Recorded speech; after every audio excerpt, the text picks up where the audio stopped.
Welcome to the Tech Egg. Don't get scrambled. Enjoy the video. You'll start by confirming hardware and installing the tracking library. This ensures reliable input. Plug in a 30+ FPS camera and make sure faces are well lit. Then open your chosen tool, OpenCV, MediaPipe, or a Unity Face plugin.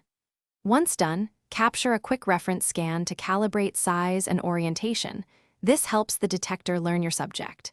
Make small, deliberate head turns so the solver can build stable landmarks and reduce jitter during subsequent steps. Now you'll extract landmarks and wire them into your effect. Use a 68 or 468-point detector depending on detail needs, because more points give better mouth and eye motion but cost CPU. Next, apply temporal smoothing. Use a low-pass filter around 0, 2 to 0, 5 seconds to remove micro jitter while preserving responsiveness.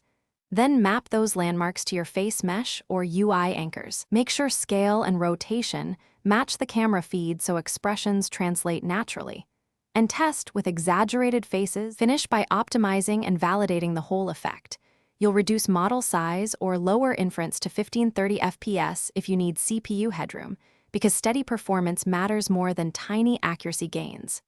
Implement occlusion handling. Fade to a neutral pose and trigger fast redetection when confidence drops. Finally, test across users and angles to ensure robustness. If things go wrong, check lighting, camera focus, and the model's confidence score first. Those 3 factors cause most tracking failures and are quick to fix. Thanks for watching. Consider subscribing if I helped unscramble your problems.